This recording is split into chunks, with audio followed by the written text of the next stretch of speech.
One more week of school left, CDS. What are you going to be doing for the summer 2023?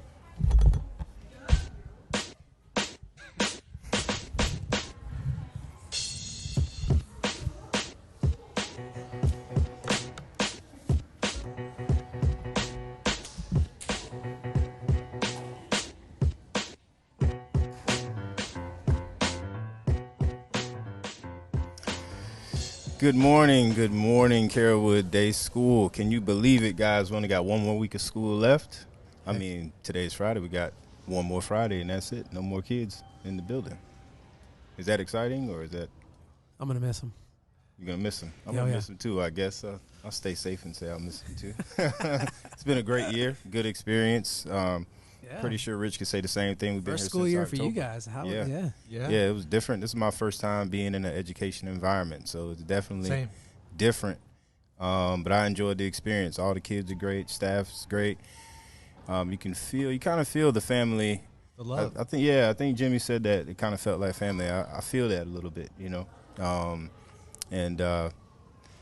So like I said, I'm pretty sure Richard can relate. We're excited to be here and excited to see what's in store for next year. So this episode, we just want to kind of give some brief tips to our teachers and our staff, of course, for you guys to relax and then also have a great summer at the same time. I think Richard had a little bit of information that he wanted to share with you guys, so I'll go ahead and give the floor over to him. Thank you, Bushan. So with post-planning commencing next week, at IT, we usually harp on software updates, Chrome, Mac OS, and the power cycle of your laptop, giving it a break. And the summer is the perfect time to do these things. So I wanted to just touch on a couple recommendations and tips to do ideally during post-planning before you leave for the summer, but even while you're at home. First thing would be the OS update for the MacBooks. So there is an update that may be pending on your laptop right now and you don't even know it. The OS is called Ventura. So next year, as an IT department, we're going to focus on this version of OS for our articles and our support material for all you staff and faculty out there. So ideally we want everybody on there, because if you're not on Ventura, you may be a little lost and you won't find as many resources, and you'll be forced to kind of come by and be swimming upstream, so to say. Yeah. So, and Ventura, when you do the update, if you're not already on it, it is a major change. The interface or how you view it, it's going to look substantially different than what you've been accustomed to. So, during post-planning, if you want to attempt to do this update, our doors are always open. Feel free, if you have time, to stop by. We can get the update started for you, or walk you through it if you'd like.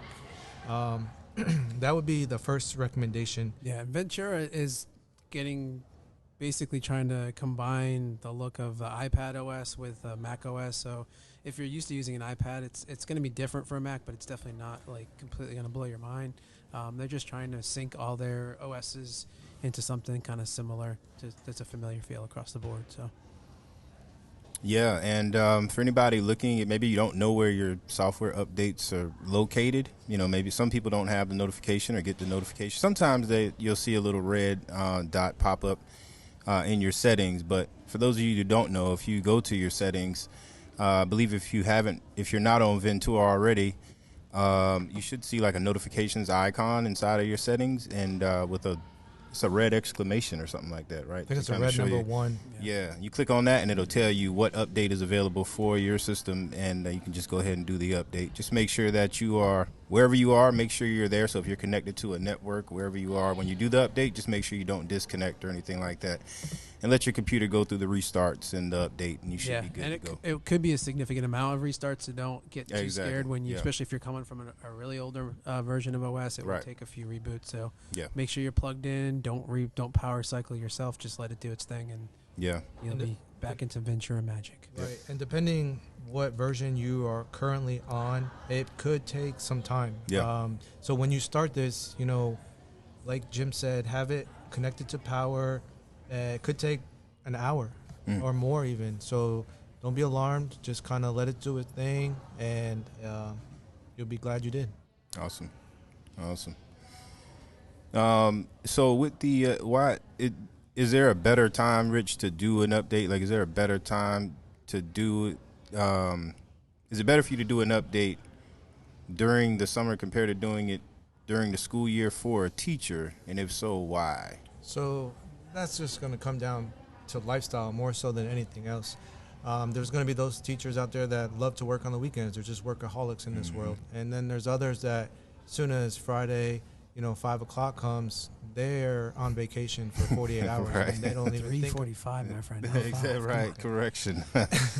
So, exactly. Depending on your lifestyle, you can do it throughout the year because there are updates that will be available during the school year for sure.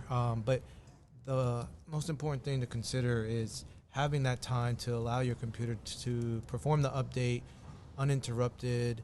You're not going to be able to use it. So if you have that time on the weekend, and reliable internet Wi-Fi source is also a key. It's downloading the update first, and then it will start to install it. And so you definitely need reliable Wi-Fi. So don't do it when you're on vacation trying to pull the Wi-Fi at the pool at the hotel you're at. Definitely do it in your home where it's stable, and definitely don't turn it off, or try not to let it go to sleep if you can. Just let it do its thing.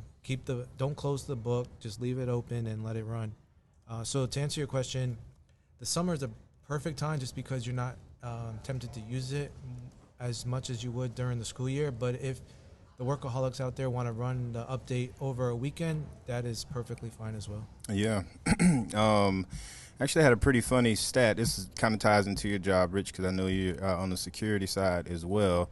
Let's say you're the teacher who sets their laptop down for the summer and doesn't pick it back up. How secure would your information be? Like let's say you have all your stuff saved on your Google Drive or your emails or whatever. Should you be checking that periodically throughout the summer? Or is it okay since you have your Google two-factor authentication turned on, which everybody did? Shout out to everybody who did that. Everybody who has a CD, you have your two-factor turned on. Is it just safe to say, it's good and not look at it? Or should they go in periodically, every 3 weeks or so and maybe take a peek and make sure everything is good there? Good question.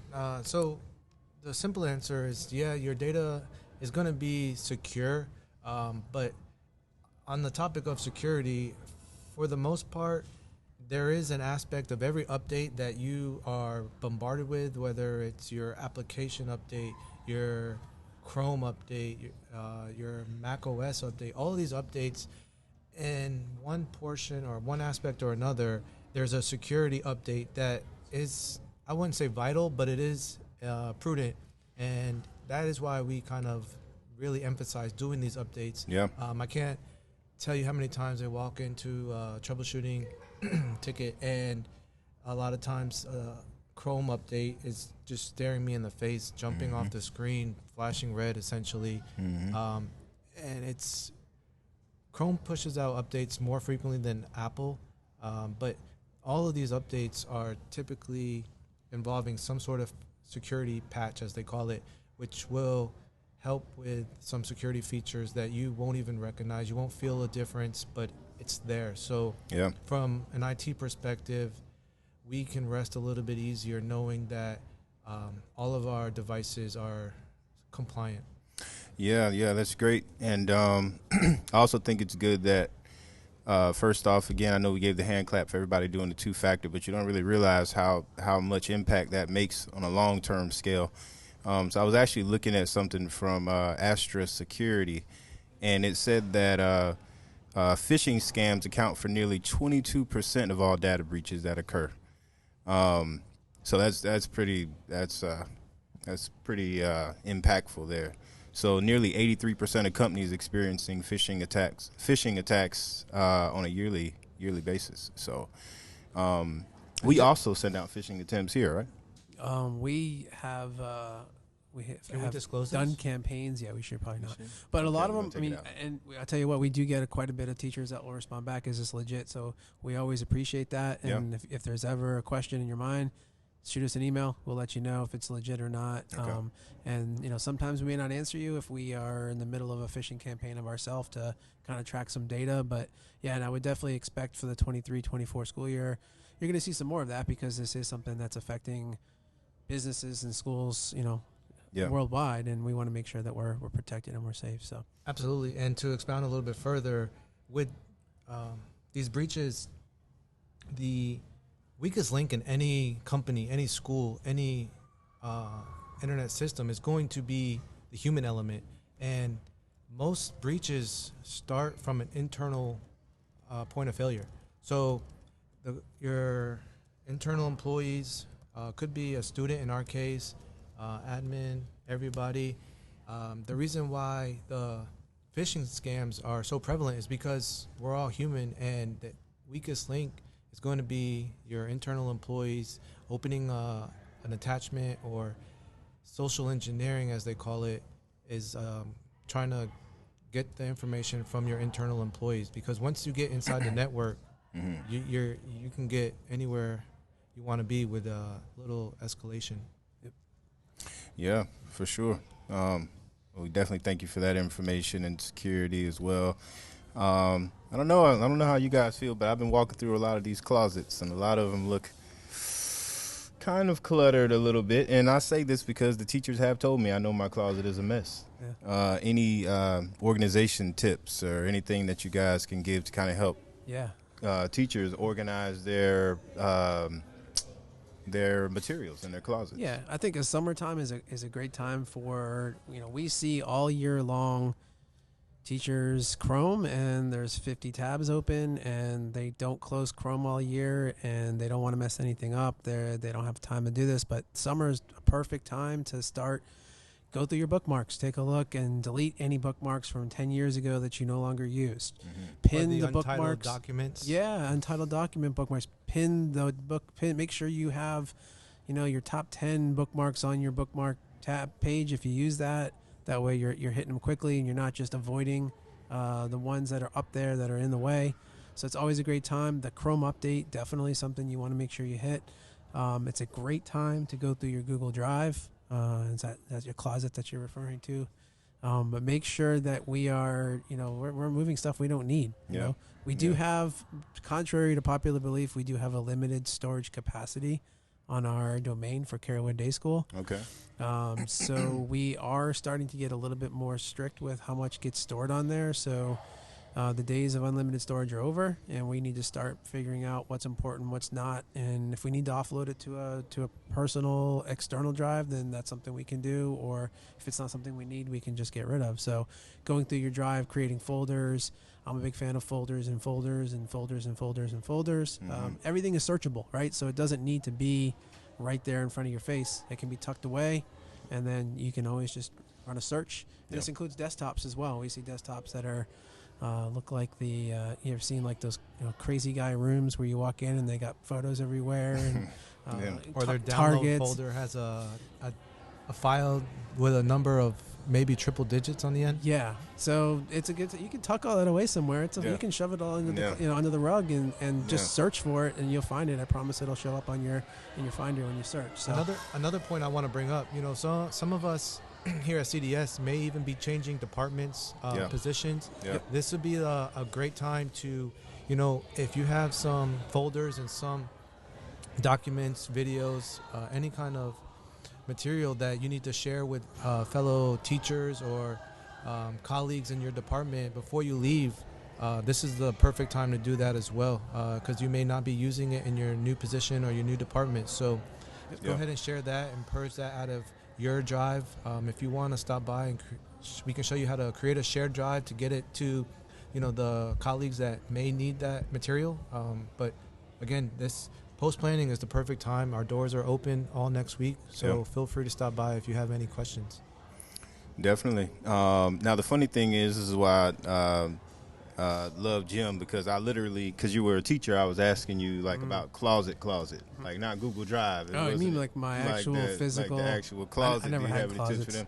But No. I love how you spend it and put Google Drive as the closet. So Yeah. you brought that I had to home build perfectly. my own shelves for my classroom. We didn't have a closet or shelves. Yeah. So.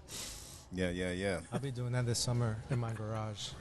Make sure you guys keep. Shelves. So, quick question on what you said. How will the teachers know? Like I know with my personal Google account. Sometimes if I get close to running out of storage, it'll tell me, "Hey, you need to free up something." Yep. Here at the school environment, because we have probably way more a way more amount of space than your personal. Will we get the same type of indication here? If we enforce, so currently we don't enforce a certain top limit Okay. on the teacher organizational unit in Google. So you're not going to get that warning if I go ahead and push a button Yeah. and say you're limited to 300 gigabytes and you're getting close to that, you will get a warning anytime that you go into pop up. Drive. It'll tell you you're Okay. close. If you're over, it'll tell you can't do anything until then. Cool. We have not enforced that. Student-wise, we are starting to enforce some of that because Okay. we do have a limit. But, and even shared drives have a certain specific limit. That's all we can set, but, keep in mind, the total amount of storage our company uses is a set limit that we cannot change. Got it. So we have to make sure we're cleaning that up. And, data 5-10 years ago, we didn't have as much. It's not like it's just getting, a little bit more every year. It's getting exponentially more data and storage as our teachers continue to do more digital work and store more things in the cloud. It just grows and grows every year, and it's not an equal amount that it's growing. It's exploding. So Yeah. we need to make sure we're on top of that. Yeah. So you heard it. You heard it from.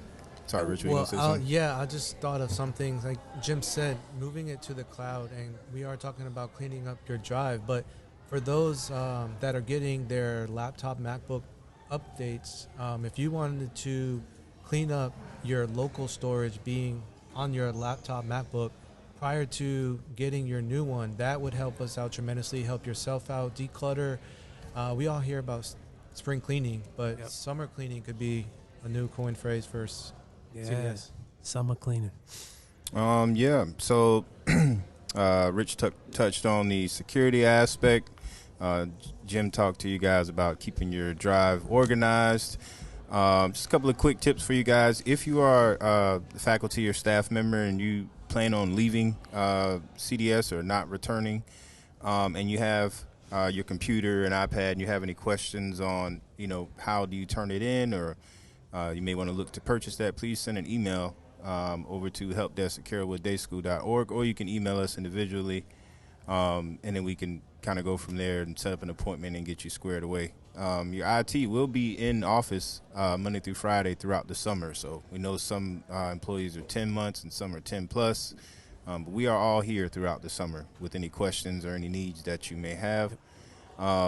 We are middle school. You're getting your new computer. So middle school, you're That's finally. middle school staff, right? Yep, middle school and ECC staff, you'll be upgrading. Can we get a hand clap I was for going that? to say, I know some of them out there are cheering right now. Yeah.